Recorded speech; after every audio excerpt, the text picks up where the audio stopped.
DIY, I'm going to need 10 of the blocks. And then I'm also going to use some of those little square blocks they have. And then I've got this canvas also from the Dollar Tree.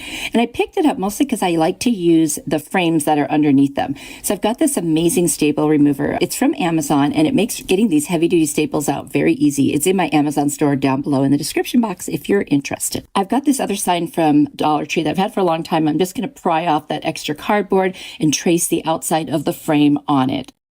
I'm going to take this blade that's also from Amazon. You can tell I use a lot of stuff from Amazon. And I'm just going to score those lines that I drew, and it comes out very easily. And now I've got my backing. And then I'm going to use the Aleene's Tacky Glue, and I'm just going to put that all the way around this frame. And then in the 4 corners, I'm going to add some hot glue. Now, I should have sanded down the front of this sign before I did this, but it's also possible to do it after because I did. I also removed the hanger from the back, which I will replace. So I've sanded it down, so just it's nice and flat now.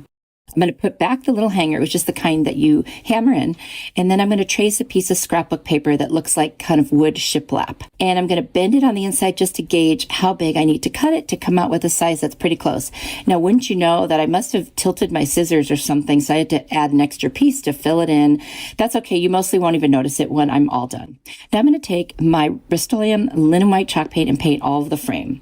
Then I'm going to take my tumbling tower blocks. I'm going to start creating a house shape. So 2 on each side of the top, 2 on each side of the bottom. And then I use the little block at the top to fill in that little kind of pointy part. I use 2 little blocks down inside the house, a flat block of the Jenga blocks, and then one I'm going to place kind of sticking out a little bit because that's going to be like in the Nativity, that's going to be the little bed for baby Jesus.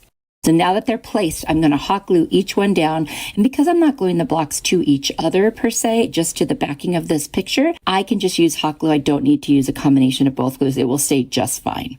I just love when I get to do DIYs that have to do with Jesus and the real reason for the season.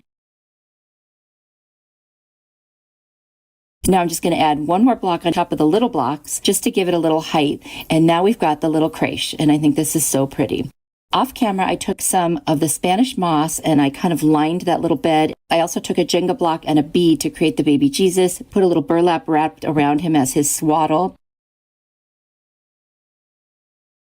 And then I've got this little die cut star or laser cut star that I got at Dollar Tree, and I'm just going to put it at the very top peak of the inside of the house. And that's how easy this was. And I think it came out beautiful. I decided not to add words, although you could. I think sometimes it just speaks for itself, especially a nativity scene or a creche. I think that, we all know this is about the birth of our Savior. Let me know what you think.